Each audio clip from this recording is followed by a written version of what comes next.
Suma Senhor, femme d'affaires, l'aido. Toc ci banque, compte khalis, rencho khalis. Suma Senhor. Retour sur le plateau de Seneweb à l'occasion de cette journée du 8 mars, journée internationale de lutte pour les droits des femmes. Et nous recevons sur ce plateau Rokhaya Thiam, Marie-Thérèse Sagna et des étudiantes de l'ISEC et de l'INSUP. Elles vont se présenter. Bonjour Rokhaya. Bonjour Maria. Alors, présentez-vous.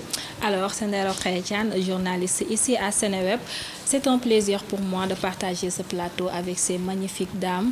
Comme vous le savez, on célèbre la femme aujourd'hui. Donc, Journée mondiale de la femme, des fois appelée journée aussi des droits de la femme. Donc, je pense que nous sommes en compagnie de nos belles dames. On va les laisser se présenter. Marie-Thérèse.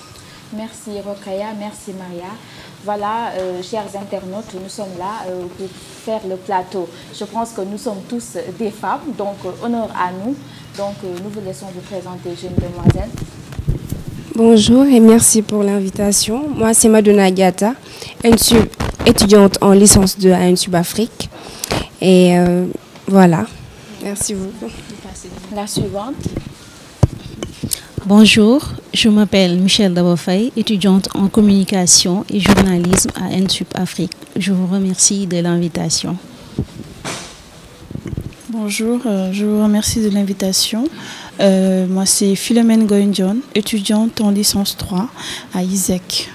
Merci beaucoup. Alors, merci pour les présentations. Avant d'entrer dans le vif du sujet, nous allons suivre un petit reportage de Marie-Thérèse Sagna.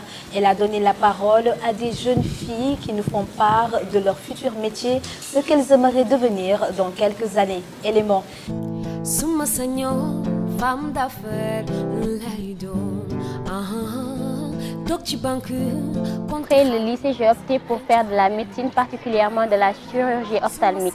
J'ai opté pour faire cela pour améliorer la condition de vie des Sénégalais et surtout aussi pour aider les jeunes qui souffrent des problèmes des yeux. Bon, plus tard, je voudrais devenir avocate parce que j'ai toujours aimé plaider en faveur des autres, être au service de la population. Demain, j'aimerais devenir médecin parce que c'était une passion depuis l'enfance. La manière de voir comment les gens souffraient à l'hôpital, c'est pour cela que ça a été vraiment une passion depuis l'enfance de devenir médecin. Je pourrais sauver des vies, je pourrais aider beaucoup de gens qui souffrent. Moi, je voudrais travailler dans les laboratoires pour créer des médicaments. Parce que je pense qu'au Sénégal, la pauvreté fait que beaucoup de personnes ne peuvent pas acheter les médicaments qu'il faut pour se soigner. Donc je pense que si je réussis dans ce milieu, je pourrais créer des pharmacies où il y aura des médicaments gratuits pour les pauvres, pour ceux qui n'ont pas l'argent pour payer les médicaments. Je voudrais devenir magistrate pour pouvoir régler les injustices qu'il y a dans ce pays et surtout les injustices faites aux femmes. Femme d'affaires, l'aido. Elle aimerait devenir magistrate, avocate pour régler les injustices à l'égard des femmes. Une ambition bien noble. Marie-Thérèse Sagna, c'est toi qui avais fait ce reportage. Peux-tu nous en parler? Tout à fait, Maria. Comme nous venons de le suivre, nous sommes allés à la rencontre des jeunes filles pour leur demander ce qu'elles aspirent à devenir demain. Et il y a deux secteurs, Maria, qui ont été cités, la santé et le droit. Quand je parle de droit, je parle de justice également. Donc, les élèves scientifiques ont dit, elles ont dit qu'elles veulent devenir médecins afin de pouvoir soigner les malades. Parce qu'elles constatent au niveau des hôpitaux, il y a un retard. Voilà, donc ce qu'elles ont soutenu également. Et pour celles qui disent qu'elles veulent devenir avocates, elles veulent peut-être la justice dans ce pays. Donc, on va peut-être interpeller ou interroger à leurs aînés pour nous dire un peu ce qu'elles en pensent, Maya. D'accord. Alors, avant de donner la parole même à leurs aînés, Rokhaya peut nous dire aussi ce qu'elle pense de ce reportage. En tout cas, ça fait plaisir. Ça fait plaisir de voir ces jeunes filles-là qui font c'est le lycée, elles sont à lycée, en fait d'aspirer à devenir quelqu'un demain. Il y en a qui ont dit qu'elles veulent devenir avocates, il y en a qui ont dit qu'elles veulent devenir médecins. Vraiment, ce sont des métiers qui sont nobles. Donc quand on voit ce genre de reportage-là, quand on voit ce genre de filles-là, donner leur avis ou bien donner leur point de vue sur ce qu'elles veulent devenir demain, je pense que c'est rassurant et on peut dire que la relève est assurée. Donc on va laisser à nos invités de peu détailler sur ce qu'elles pensent sur notre reportage. Je pense que c'est à leur âge déjà, c'est très ambitieux de vouloir faire des métiers comme le droit, c'est pas facile aussi. De devenir magistrat, médecin. Elles sont des femmes et déjà à cet âge-là, elles ont cette ambition. Donc la relève, je pense qu'elle est assurée et c'est vraiment très prometteur à mon avis. Et de ton côté, tu aimerais devenir quoi dans quelques années? Moi, si tu ne l'es déjà. Si je le suis déjà, je fais une formation en journalisme et communication. Donc après, j'aimerais me spécialiser en communication des entreprises, mais poursuivre un rêve que j'ai depuis enfance, c'est le journalisme. J'ai toujours aimé. Donc je vais allier les deux et j'espère que ça ira, Inch'Allah. Il faut juste la volonté. D'accord, pour le reportage, bon, j'encourage bien ces jeunes filles parce que être femme n'est pas donné à n'importe qui. Je me dis que la femme est la source première et fondamentale de toute une nation. Oui, raison pour laquelle nous sommes là aujourd'hui dans ce plateau pour parler de la journée internationale de la femme. J'encourage tout simplement les femmes à avoir confiance en elles-mêmes. Oui, pour qu'elles puissent, du moins, excusez-moi, pour qu'elles puissent pouvoir exploiter le plein potentiel qu'elles ont au fond d'elles. C'est ça. Voilà, bon, à mon avis, ce reportage est d'une importance parce qu'on voit, il y a pas mal de...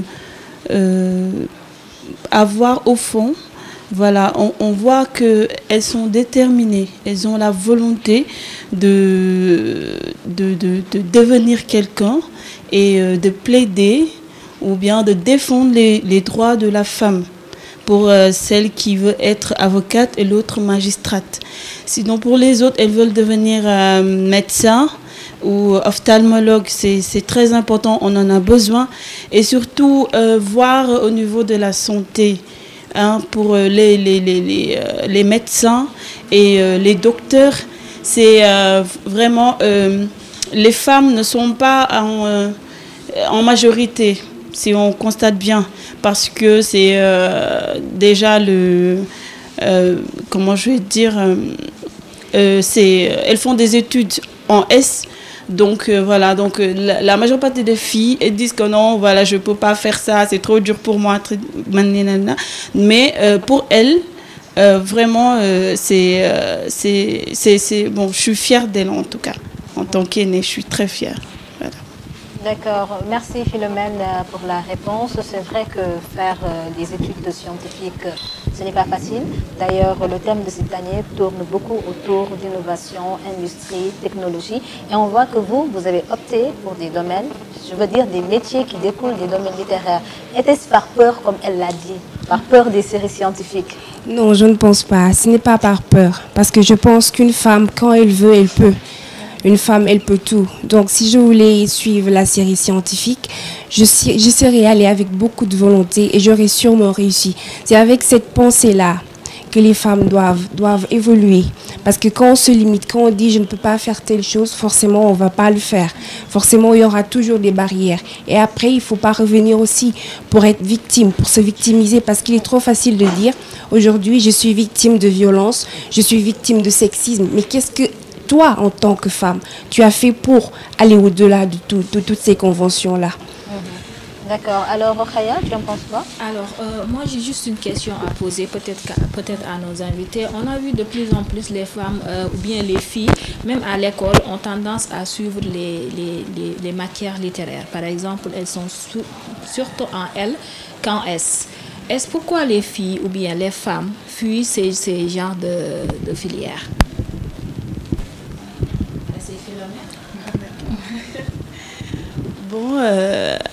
Bon, à mon avis, peut-être que chaque personne a ses propres raisons de dire moi je veux faire ça ou bien je veux pas faire ça.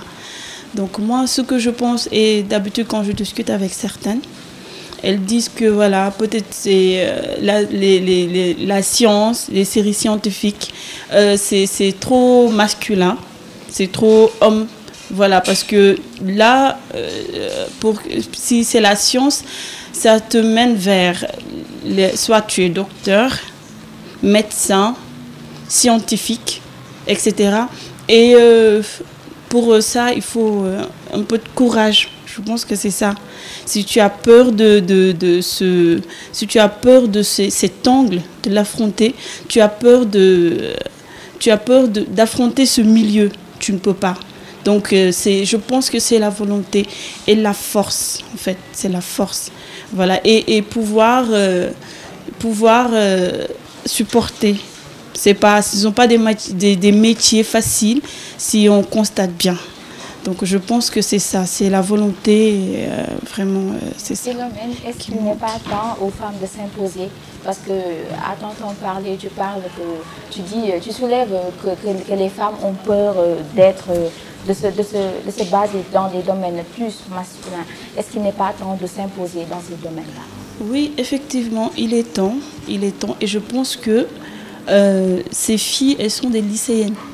Donc déjà, elles ont cette mentalité. Moi, j'ai confiance à notre génération future. Je pense que si elles pensent comme ça, on peut aboutir à notre fin. Vraiment, que les femmes s'imposent. Parce qu'il n'y a pas de métier dédié à l'homme. L'homme en tant que masculin. Il n'y a pas de métier dédié à l'homme ou bien à la femme. Je pense que nous, on peut s'imposer partout. Il suffit juste d'avoir la volonté, voilà, de le faire. Donc on peut aspirer à avoir plus de femmes scientifiques à l'avenir. Oui, à l'avenir, je le crois. Alors, durant tout le micro-trottoir, aucune des femmes n'a parlé de politique, de présidentielle, de devenir ministre par exemple. Est-ce que vous pensez qu'un jour le Sénégal peut avoir une femme présidente? Est-ce que les femmes ont assez confiance en elles pour aspirer à ce poste et réussir à cela? Bon, déjà, au niveau politique, il y a un petit souci parce qu'on voit que la femme n'a pas trop sa place dedans. Quand on voit à l'Assemblée nationale, on voit plus d'hommes que de femmes. Donc ça, déjà, c'est un problème ici au Sénégal. Je pense aussi que c'est à cause de nos réalités. Parce que la femme, elle avait tendance, bon maintenant ça évolue, mais elle avait tendance à rester derrière, à suivre les commandations des hommes et de faire selon leurs envies. Voilà, mais bon, je pense qu'en ce moment, on peut bien espérer qu'on pourra un jour au Sénégal avoir une présidente, une femme. Je l'espère. Parce que déjà, il y avait notre, je vais dire, Aminata Tall, excusez-moi, qui aspirait à cela. Et vraiment, c'était un peu dommage. Voilà, qu'il a laissé tomber. Les autres, vous en pensez quoi? Oui, moi, je me dis que d'abord, il faut que la femme sénégalaise, la femme africaine change d'abord de mentalité. Parce qu'actuellement, nous sommes dans un monde où la femme pense à chaque fois qu'elle doit toujours rester derrière les hommes. Alors que ce n'est pas le cas. La femme doit s'affirmer aujourd'hui, montrer ses forces, de quoi elle est capable. Par exemple, elle a soulevé tout à l'heure l'Assemblée nationale. Donc, des fois, à l'Assemblée nationale, on parle de parité. Mais j'aimerais juste savoir, quel bilan tirez-vous de la parité? Est-ce que vous pensez que la parité est respectée dans tous les secteurs? La parité, elle est respectée dans tous les secteurs ici au Sénégal, je ne pense pas. Déjà qu'aux États-Unis, dans les grandes puissances, on a du mal à faire respecter cette parité-là. Cette égalité entre les hommes et les femmes. Donc, je ne pense pas que c'est une fatalité dans un pays comme le Sénégal, où il y a nos réalités, où il y a des coutumes aussi. Je ne pense pas que ce soit une grande fatalité de dire entre hommes et femmes, il n'y a pas d'égalité. Il faut aussi recadrer ce que c'est la parité. Parfois, dans la parité, au niveau de l'entreprise, il peut y avoir parité. Au niveau des études, il peut y avoir parité. Mais au niveau de certaines fonctions, il ne peut pas y avoir de parité. Et c'est là où il y a faille. Parce que les femmes, elles pensent quand on dit parité, c'est parité partout. Et on ne peut pas, dans un pays comme le Sénégal, appliquer cette loi-là partout. Donc je pense qu'il faut toujours revenir et se dire qu'on n'est pas en Occident, on a nos réalités aussi. Et même en Occident aujourd'hui, c'est difficile. Certaines femmes vivent des situations difficiles, encore moins dans notre société. Vous voyez aujourd'hui comment la femme, elle vit en Afrique. Donc je ne dis pas que cette parité-là, cette égalité-là, elle ne sera pas officielle. Peut-être dans les générations futures, parce que la jeunesse, elle commence à changer de mentalité, peut-être dans quelques années. Mais il faut y aller doucement et je pense que ça ira de mieux en mieux. Qu'est-ce que tu vas ajouter? Oui, la parité, je me dis que la femme n'est pas encore prête pour cela. Oui, parce que comme je le disais tantôt, nous sommes dans un monde où nous avons toujours l'esprit, nous pensons toujours que nous devons toujours rester derrière les hommes, alors que ce n'est pas le cas. Ben, je pense que la femme, elle doit s'affirmer, elle doit s'autoproclamer. On va avoir du moins confiance en elle.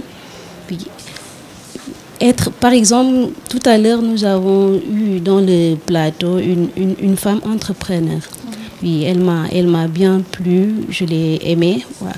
Parce que les Sénégalais, ils pensent que être entrepreneur, l'entrepreneuriat ne concerne que les hommes, ou bien l'entrepreneuriat ne concerne que les lettrés, alors que ce n'est pas le cas.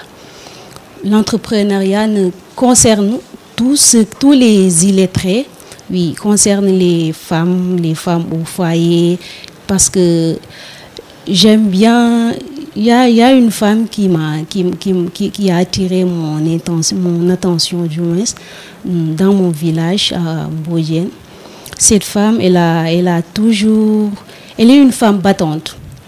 Elle est mariée, elle a ses enfants, elle fait tout pour ses enfants. Un jour, je l'ai interpellée en lui disant « Bonjour maman, comment allez-vous » du genre. Comment faites-vous pour vivre et comment faites-vous pour nourrir vos enfants, vous occuper de votre famille, alors que votre mari, il est là. Je ne dirais pas qu'il ne s'occupe pas bien de vous, mais il pourrait faire plus. Elle m'a dit « Ah là, ma fille, moi je ne suis pas du genre de femme qui se laisse faire, qui se laisse aller. Ça, je n'aime pas. Je fais toujours ce que je dois faire, bien vrai que les moyens ne me le permettent pas, mais je me bats à chaque fois pour mes enfants et j'aimerais bien que dans l'avenir, mes enfants, surtout les filles, mes enfants filles, puissent voir les efforts que je suis en train de fournir pour qu'elles puissent s'affirmer et refuser de toujours rester derrière les hommes. C'est ça.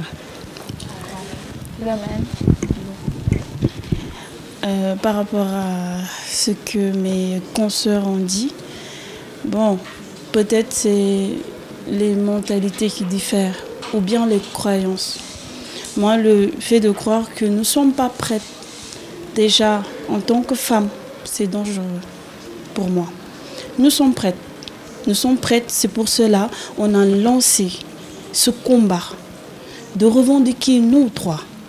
Donc en ce moment, pour moi, il n'est pas l'heure ou bien le moment de dire que nous ne sommes pas prêtes. Nous sommes prêtes, mais il faut juste la volonté, comme je l'ai dit. Il faut vouloir foncer, y aller. Parce qu'aujourd'hui, si tu vois, il n'y a pas de domaine où tu vas partir, tu ne vas pas voir une femme. Mais dans le mécanique, il y a des femmes. Maçonnerie, tu vois des femmes. Donc maintenant, il n'y a pas... Je ne pense pas qu'on aura ce problème. Maintenant, vu les réalités et le combat de la parité. Donc, je pense qu'en ce moment, on peut aspirer à cela, qu'il y ait la parité. Et vraiment, ce n'est pas vouloir mettre en derrière l'homme ou bien le rabaisser. Non, c'est juste revendiquer nos droits. Voilà. Merci. Merci Philomène, merci Rokhaya ainsi que les deux autres filles. C'était vraiment un plaisir d'être avec vous.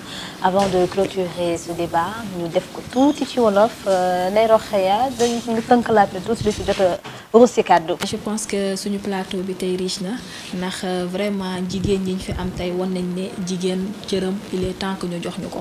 suñu cër dañu ko war a jox tey ñu si je pense que occasion la ak prétexte la journée bi nga xam ne moo nekk journée mondiale de la femme que ñu réclamer suñu cër yaakaar naa ne moom moo tax sax journée bi am lieu donc tey waxtaan nañ ci nga xam ne li nga xam ne moom mooy rôle femme dans la société. On a aujourd'hui des étudiantes ñi nga xam ne demain ñoom ñoo nar a yor dëkk bi parce que bu ñu nee étudiante ñoo xam ne ñun ñooy avenir u dëkk bi demain. Donc on a nos femmes aussi ici, nos braves femmes qui sont là. On a des étudiantes en journalisme et communication.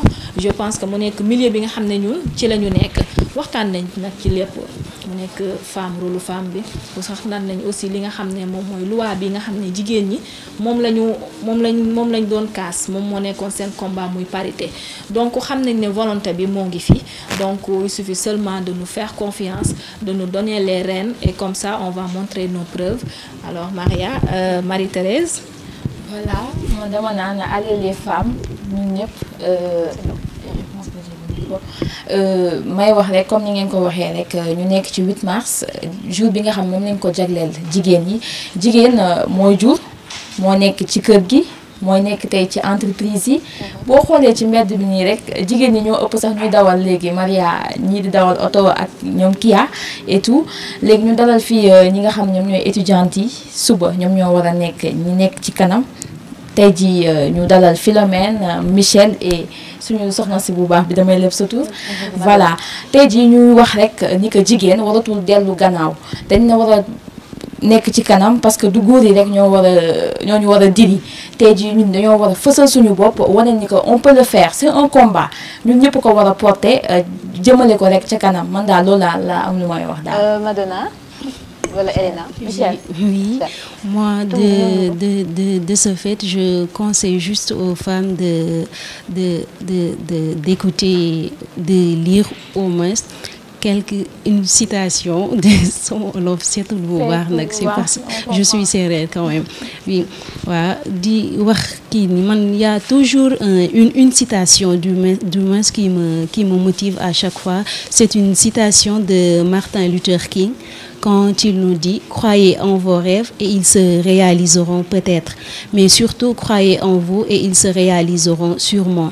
waaw parce que citation boobu dafa nekk loo xam ne boo koy lire di ko kii nii di ko jàngat à chaque fois da lay éveiller di la jàngal daal comment faire pour avancer dans la vie waaw parce que neexul tamit nekk jigéen donner être une fille une femme n'est pas donnée à n'importe qui comme je le disais tantôt waaw boo bëggee def dara foo nga kii nii y a des obstacles waaw à franchir di nga daanu benn yoon ñaari yoon ñetti yoon mais boo jàppee ne ça là je veux bëgg naa ko li may def nii bëgg naa ko dafa nekk ci man et je dois réussir ça à fixer samay objectifs dans une durée bien déterminée. Moi je me dis que on va y arriver inchallah. Merci Philomène. Bon man li ma gis bon ñun jigéen ñi voilà wax nañ ci ba pare dañoo war a gën a yokk jom voilà ñu wax ni voilà waruñu nekk ci ginnaaw waruñoo nangu ñu ñuy diriger tout le temps nañ jël suñu bopp suñu initiative oser ñeme dem inchallah dina baax. man damay woo jigéen ñi rek ñu gën a góorgóorlu vous m'excuserez parce que sama wolof leerul ñu gën a góorgóorlu rek c'est surtout ñu dellu ci coutume yi pour mën a dem parce que ku nekk fu nga dëkk da ngay jàppandu ci sa culture lim la may tamit nga mën a progresser par rapport à ça mais di gën a woo ñu góorgóorlu dina baax incha allah. Voilà, alors merci à nos invités, merci Rokhaya, merci Marie-Thérèse. C'était un plaisir de partager ce plateau avec vous, plateau qui tire à sa fin.